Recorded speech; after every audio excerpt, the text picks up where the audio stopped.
नमस्कार, मैं हूं मृत्युंजय कुमार झा। आपकी खबर आपका फ़ायदा में आपका स्वागत है। और आज का हमारा शो है मकान मालिक पर मेहरबान सरकार। अब टैक्स पेयर्स को प्रॉपर्टी बेचने से हुए फ़ायदे पर टैक्स चुकाने के लिए दो विकल्प मिलेंगे। अगर कोई इंडेक्सेशन का फ़ायदा नहीं लेता है तो उसे 12.5% का long term capital gain tax चुकाना होगा।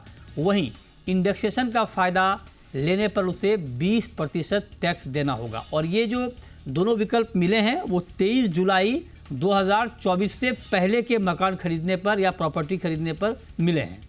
23 जुलाई के बाद सिर्फ एक विकल्प होगा आपके पास, विदाउट इंडेक्सेशन 12.5% का long term capital gain tax. अब सवाल ये है कि क्या अब जो नए नियम हैं, मतलब अब अगर कोई नया घर खरीदता है, नई ज़मीन खरीदता है, तो क्या उनके लिए अब प्रॉपर्टी में, ज़मीन में निवेश करना ठीक है? इस नए टैक्स नियम के बाद आपको करना क्या चाहिए, क्या निवेश करना चाहिए? क्योंकि अब जो बजट के बाद, मतलब अब अगर नया आप खरीदते हैं तो उस पर आपको इंडेक्सेशन का बेनिफिट नहीं मिलेगा। तो क्या अब आपके लिए प्रॉपर्टी में निवेश करना फ़ायदेमंद रहेगा? पुराने नियम क्या थे, क्या बदले, इस पर डिटेल में चर्चा होगी और समझेंगे कि अब आपके लिए, मतलब आपके निवेश पर क्या इम्पैक्ट पड़ने वाला है। इसी पर डिटेल में चर्चा होगी, लेकिन उससे पहले देखिए ये खास रिपोर्ट।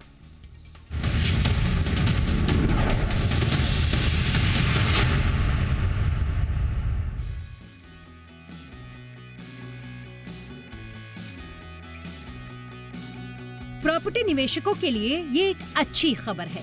सरकार ने long term capital gain LTCG tax के नियमों में राहत देने का ऐलान किया है।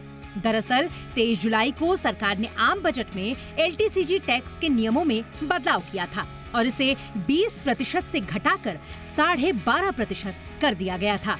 लेकिन साथ ही इंडेक्सेशन के लाभ को खत्म कर दिया गया था। वित्त मंत्री निर्मला सीतारमण के इस ऐलान के बाद रियल एस्टेट सेक्टर में निराशा देखी गई। इसके बाद अब सरकार ने प्रॉपर्टी बेचने से हुए फायदे पर टैक्स चुकाने के लिए राहत देते हुए दो विकल्प दिए हैं। इसके तहत अब टैक्स पेयर्स LTCG टैक्स के 12.5% और 20% टैक्स रेट में से किसी एक को चुन सकता है। यानी इंडेक्सेशन का लाभ लेने पर 20% और इसके नहीं लेने पर 12.5% LTCG टैक्स चुकाना होगा। लेकिन इंडेक्सेशन का विकल्प उन्हीं पर लागू होगा जिन्होंने प्रॉपर्टी इसी साल 23 जुलाई से पहले खरीदी हुई है। पहले समझते हैं इंडेक्सेशन बेनिफिट क्या है। तो इसे यूं समझिए कि इंडेक्सेशन बेनिफिट के चलते प्रॉपर्टी की खरीद की कीमत बढ़ जाती है। दरअसल इंडेक्सेशन के तहत प्रॉपर्टी की खरीद कीमतों को महंगाई के साथ एडजस्ट किया जाता है। मान लीजिए किसी ने साल 2015 में कोई प्रॉपर्टी 10 लाख रुपए में खरीदी। अभी इंडेक्सेशन इफेक्ट के साथ उसकी वैल्यू 15 लाख रुपए हो गई। अगर इस प्रॉपर्टी को 16 लाख रुपए में बेचा जाता है तो केवल 1 लाख रुपए पर 20% के हिसाब से टैक्स बनेगा, जो 20,000 रुपए बैठता है। लेकिन नई टैक्स रेजिम के तहत अगर टैक्स का कैलकुलेशन किया जाए तो इंडेक्सेशन के लाभ के बिना 6 लाख पर 12.5% टैक्स के हिसाब से ये रकम 75,000 रुपए बैठेगा। सीधी बात यह है कि इस मामले में टैक्स पेयर्स को इंडेक्सेशन बेनिफिट को लेने में ज्यादा फायदा है। अब लॉन्ग टर्म कैपिटल गेन और शॉर्ट टर्म कैपिटल गेन को भी थोड़ा समझ लेते हैं। अगर प्रॉपर्टी खरीदने के 3 साल के अंदर बेच दी जाए तो इससे होने वाले मुनाफे को शॉर्ट टर्म कैपिटल गेन यानी STCG माना जाता है। वहीं अगर प्रॉपर्टी खरीदने के बाद 3 साल उसे रखते हैं और फिर उसे बेचते हैं तो इससे होने वाला मुनाफा लॉन्ग टर्म कैपिटल गेन यानी LTCG माना जाता है। फिलहाल सरकार के इंडेक्सेशन विकल्प को देने से प्रॉपर्टी मालिकों को बड़ी राहत मिलने की उम्मीद बताई जा रही है। वे अपनी सहूलियत और फायदे के हिसाब से किसी एक विकल्प को चुन सकते हैं। ब्यूरो रिपोर्ट, जी मीडिया। और चलिए अब चर्चा को आगे बढ़ाते हैं। और आज की चर्चा में हमारे साथ मेहमानों का एक खास पैनल है। हमारे साथ जुड़ रहे हैं राजेश प्रजापति, फाउंडर प्रेसिडेंट हैं क्रेडाई MCHI के।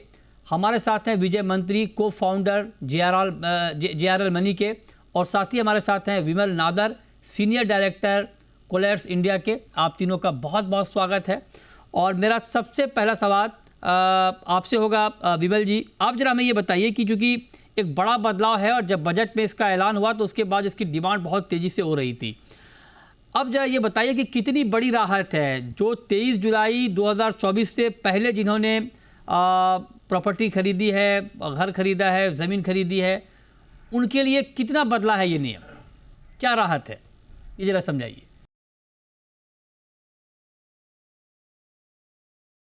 हाँ जी, ये काफ़ी बड़ी राहत है अभी क्योंकि जब बजट में अनाउंस किया गया था, ऑब्वियसली ये एक मेजर सेटबैक की तरीके से आई थिंक इसको लिया गया था, बिकॉज इंडेक्सेशन बेनिफिट जो है, जो इन्फ्लेशन एडजस्टेड कॉस्ट होता है वाइल कैलकुलेटिंग कैपिटल गेन्स, उसका बेनिफिट पूरी तरह से आई थिंक उसको विड्रॉ किया गया था सर, जिसकी वजह से आई थिंक काफ़ी कन्फ्यूजन भी रहा था, बिकॉज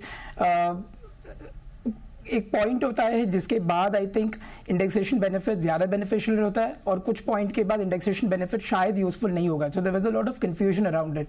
आई थिंक अभी इन्होंने पार्शियल रोल बैक किया है। मैं पार्शियल इसलिए बोल रहा हूँ क्योंकि जो एसेट्स 23 जुलाई के पहले लिया गया था, उसी पे आई थिंक ये ऑप्शन दिया गया है टैक्स पेयर को कि आप न्यू रेजिम के हिसाब से या न्यू स्कीम या ओल्ड स्कीम दोनों के हिसाब से आप कैलकुलेट करो कैपिटल गेन्स, और उसमें से जो भी लोअर रहेगा, जो भी टैक्स बर्डन आपके जिस ऑप्शन में कम आएगा उसके हिसाब से आप पे कर सकते हो। ये काफ़ी सिग्निफिकेंट रहता है क्योंकि जब आप रिट्रोस्पेक्टिव इफेक्ट डालते हो, रिट्रोस्पेक्टिव मतलब जो इफेक्ट पहले से आता है उसका इम्पैक्ट काफ़ी अनसर्टन होता है टैक्स पेयर करदाताओं के हाथों पे।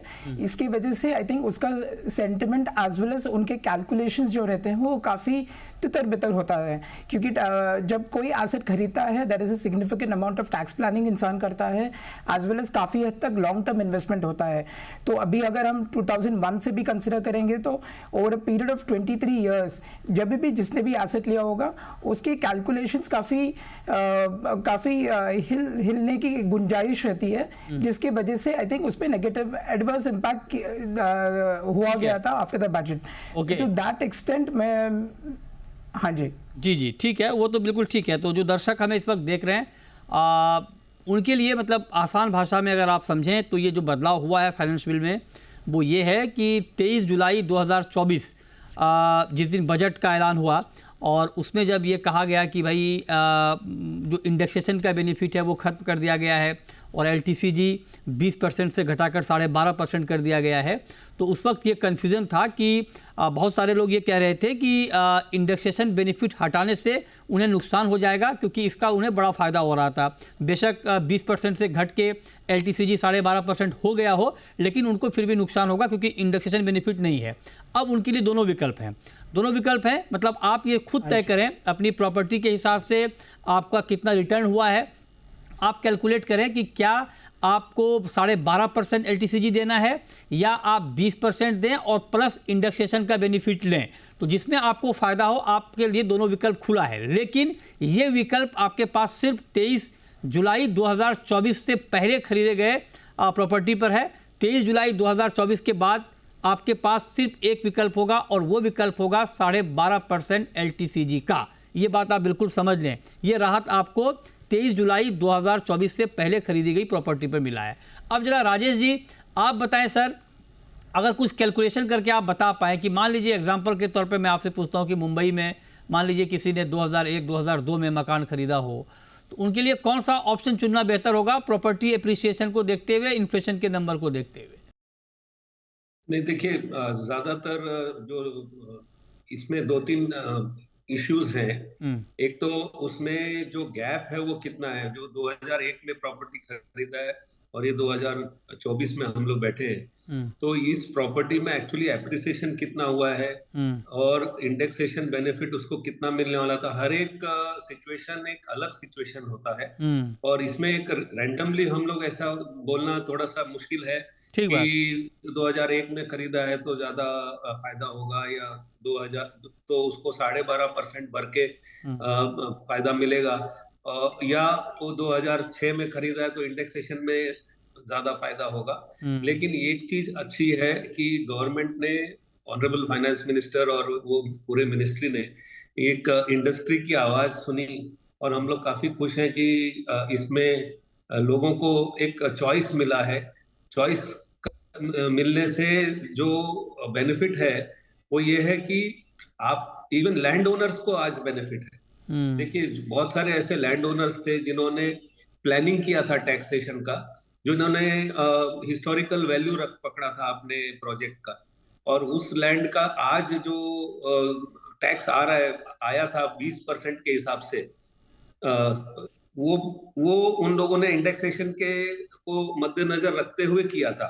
बट 12.5% जब हुआ और विदाउट इंडेक्सेशन, तो कोई कोई लैंड डील्स में 3 या 4 गुना उनको टैक्स का मार पड़ गया।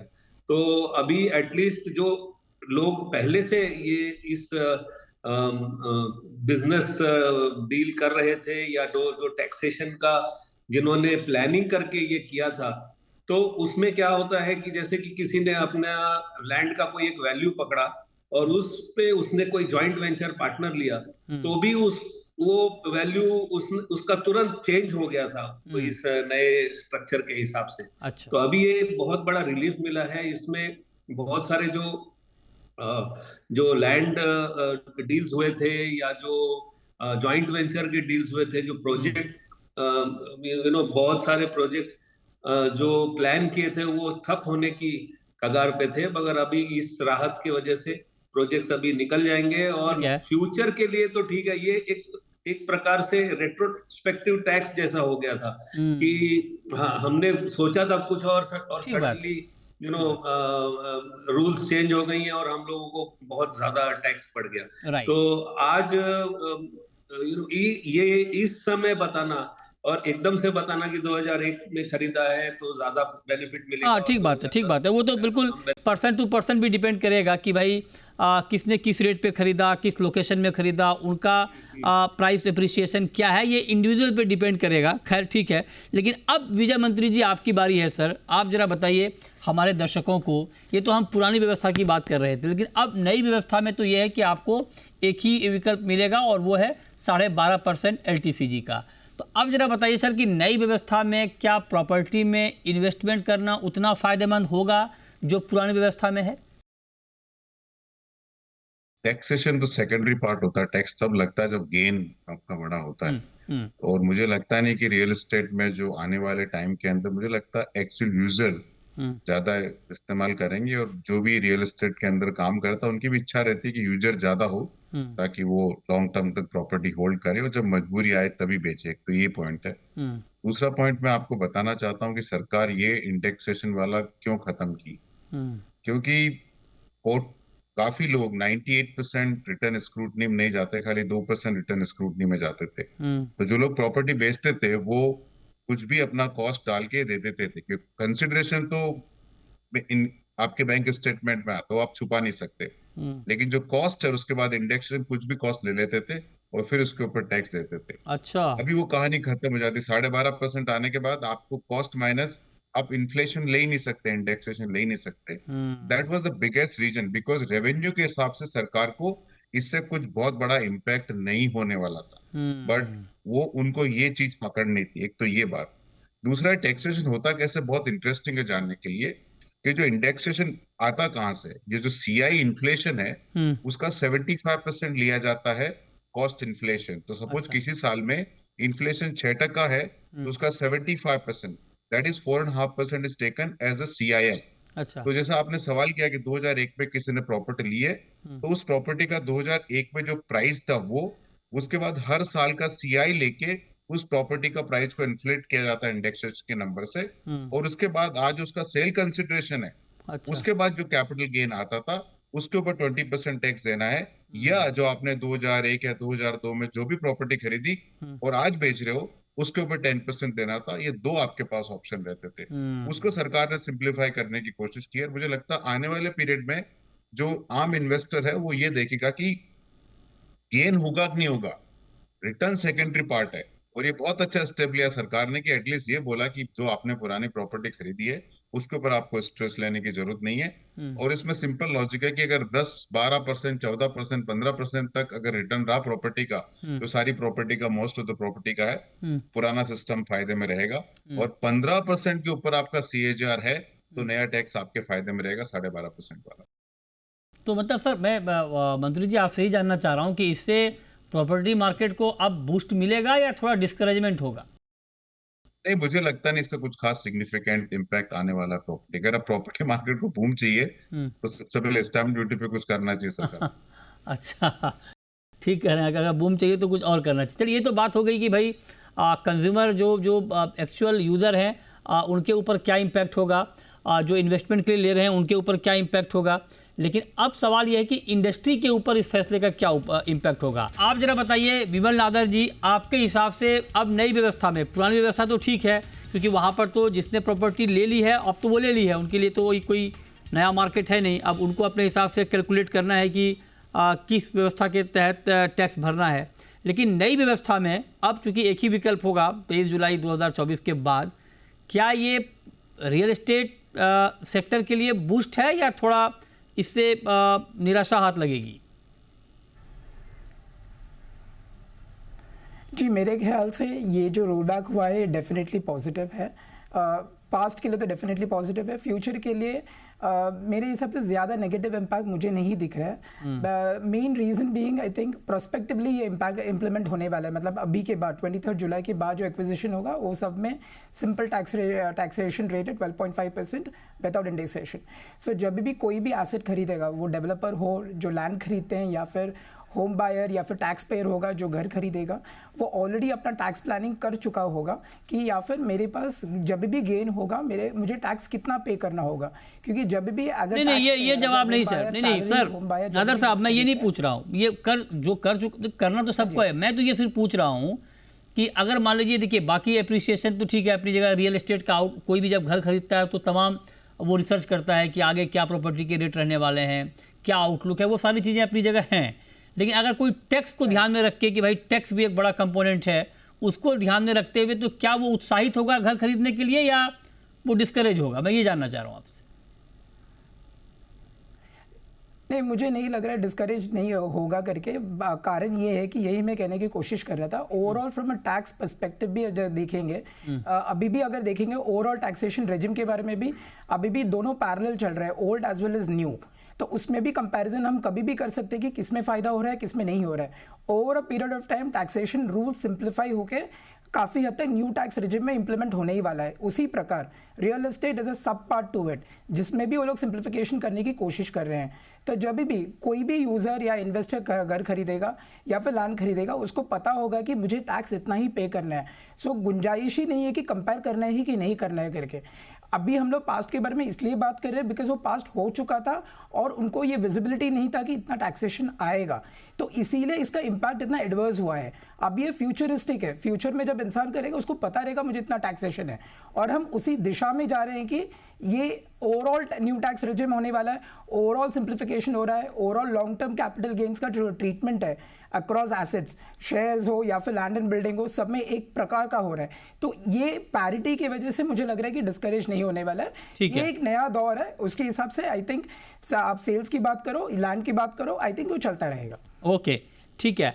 अब राजेश जी, आप जरा बताइए, मैं आपसे जानना चाहता हूँ जो कि आप क्रेडाई के फाउंडर प्रेसिडेंट हैं, क्रेडाई MCHI के।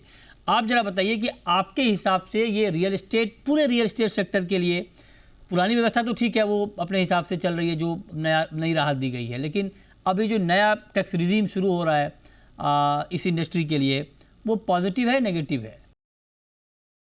पहली बात तो मैं क्रेडाई MCHI रायगढ़ का फाउंडर प्रेसिडेंट हूँ और मैनेजिंग कमेटी मेंबर हूँ क्रेडाई MCHI का। एज फार एज आपका जो सवाल है कि ये देखिए, जो आज के तारीख में जो हुआ है वो बहुत अच्छा है कि जो रेट्रोस्पेक्टिव जैसे लग रहा था वो उसका निवारण हो गया है, लोगों की जो भावनाओं का कदर हुआ और काफी पॉजिटिव हुआ। अब ये जो फ्यूचर की बात जो हम लोग कर रहे हैं, फ्यूचर में आज क्या हो जाएगा, ये एक होप ये है कि आज आप प्रॉपर्टी में इन्वेस्ट करें, चाहे इक्विटी में, चाहे कोई भी एसेट क्लास में इन्वेस्ट करें, तो आपको ये पता है कि सभी एसेट्स के जो टैक्सेशन है लॉन्ग टर्म कैपिटल गेन का, वो एक ही लेवल पे आ गया है। अब अगर हम महाराष्ट्र का बात करते हैं तो महाराष्ट्र में एक स्टैम्प ड्यूटी जो प्रॉपर्टी में लगता है वो आपको रिटर्न मिल जाता है अगर आपने 3 साल के अंदर अंदर उसको बेच दिया। तो इस संदर्भ में प्रॉपर्टी इन्वेस्टमेंट में आपको कोई जो एडिशनल कॉस्ट लगता था वो अभी 0 हो गया है। तो आप चाहे प्रॉपर्टी में निवेश करें, चाहे वो इक्विटी में, चाहे म्यूचुअल फंड में, आपको सब जगह एक ही तरीके का टैक्सेशन होगा। तो पहले एक बेनिफिट था, एक अलग कैलकुलेशन होता था। आज क्या है कि आज आपको सबको पता है कि एक ही लेवल पे सभी आ गए हैं। तो अगर आपके पास कोई प्रॉपर्टी का डील आ रहा है जिसमें आपको लग रहा है कि भाई इसमें हमें एप्रिसिएशन इतना मिलेगा, तो आज आपको सिक्योरिटी भी मिल गया है।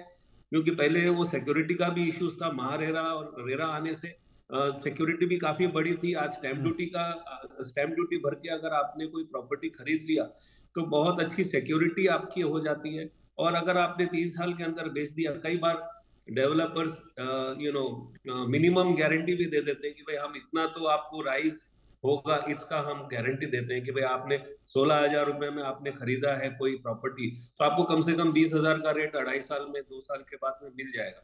तो इन सब इस संदर्भ में ऐसा लगता है कि ठीक है, प्रॉपर्टी में जो आज लोग थोड़ा थोड़ा हट रहे थे इन्वेस्टमेंट के बेस पे, हाँ, हम लोगों का पूरा फोकस ये रहता है कि एक्चुअल यूजर हमारे पास आए। ठीक है।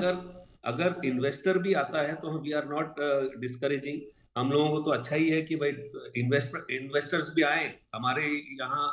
जो पहले एक बहुत बड़ा इन्वेस्टर बेस था, वो आज जो इरोड हुआ है, मेरे हिसाब से तो इन्वेस्टर्स आज इक्वल पैरिटी आने की वजह से सारे ऑप्शंस को पहले तलाश लेंगे। हाँ, आपने अगर बहुत सारा इन्वेस्टमेंट कहीं और किया है, गोल्ड में किया है या इक्विटी में किया है, अगर आपके पास कोई ऑफर आता है तो आपको ये कैलकुलेशन करने की जरूरत नहीं पड़ेगी। ठीक है सर, कि आपको कितना टैक्स भरना पड़ेगा। राइट। मतलब आप कह रहे हैं कि इसको इजी बनाया गया है थोड़ा, तो ताकि लोगों को आसान हो समझने में। लेकिन मंत्री जी, आप तो सर इस मार्केट को बहुत बढ़िया समझते हैं, आप जरा बताइए कि इससे प्राइस पर कोई इम्पैक्ट आएगा सर? ओवरऑल सेंटीमेंट पर, रियल एस्टेट के सेंटीमेंट पर कुछ इम्पैक्ट आएगा प्राइस के पॉइंट ऑफ व्यू से? मुझे नहीं लगता कुछ भी आएगा इसका इम्पैक्ट। और मुझे लगता है ज्यादा इम्पैक्ट वो आता अगर सरकार थोड़ा स्टाम्प ड्यूटी, वो तो स्टेट गवर्नमेंट का सब्जेक्ट है, सेंट्रल गवर्नमेंट का सब्जेक्ट नहीं है, उस पर कुछ काम होता। और दूसरा, अगर आप जो 3.5 लाख, 5 लाख, 7.5, आप 10 लाख कर देते उसको, तो मुझे लगता है कंजम्पशन डिमांड बहुत बढ़ती, क्योंकि आप मेंबर्स के हाथ में मतलब सिटीजन्स के हाथ में पैसा होता। और आप देखिए किसी की 12 लाख रुपए की साल की पगार है तो 50,000 रुपीज EMI वाला मकान खरीद सकता है। 50,000 EMI वाला मतलब 50 लाख रुपए का मकान खरीदा। उस 50 लाख रुपए के ऊपर हम 6% स्टैम्प ड्यूटी भी समझे ना, तो 3 लाख रुपए तो राज्य सरकार को उसी साल मिल जाता। तो कहीं जा नहीं रहा पैसा। अगर आदमी के हाथ में आप पैसा दोगे तो वो घर खरीदेगा, कार खरीदेगा, इकोनॉमी को बूस्ट देगा। तो मुझे लगता है ये एक पॉजिटिव स्टेप है, थोड़ा सुना है। लेकिन ज्यादा पॉजिटिव स्टेप होता अगर आप टैक्स का और बढ़ाते, क्योंकि ऑलरेडी बर्डन टैक्स का मुझे लगता है हमें एक आंकड़ा देते हैं कि 3 करोड़ लोग टैक्स दे रहे हैं, लेकिन इनडायरेक्ट टैक्स तो सभी दे रहे हैं। तो मेरे हिसाब से थोड़ा मिडिल क्लास पे टैक्स बर्डन कम करना चाहिए। राइट सर, एक छोटा सवाल आपसे और मंत्री जी, तो मतलब मान लीजिए व्यक्तिगत तौर पे मैं आपसे ये सवाल पूछ रहा हूँ कि नई व्यवस्था में अगर मैं निवेश के लिए घर खरीदना चाहता हूँ तो क्या मुझे खरीदना चाहिए? आप क्या सुझाव देंगे अगर आपसे पूछे कोई? तो और अनअट्रैक्टिव कर दिया ना, बिकॉज ATC का जो बेनिफिट था, इंटरेस्ट का और प्रिंसिपल का, सब निकाल दिया। तो अभी तो मेरे को घर लेना, या तो मैं लूंगा अपने कंजम्पशन के लिए, और रेंटल वाला भी उसमें क्लॉज कर दिया कि पहले जो प्रॉपर्टी थी लोगों की, हॉलीडे होम थे, वो आप उसका हाउस बिजनेस इनकम समझते थे और उसके ऊपर आप खर्चे डेबिट हो जाते थे। अब इसको भी हाउस प्रॉपर्टी के अंदर डाल दिया।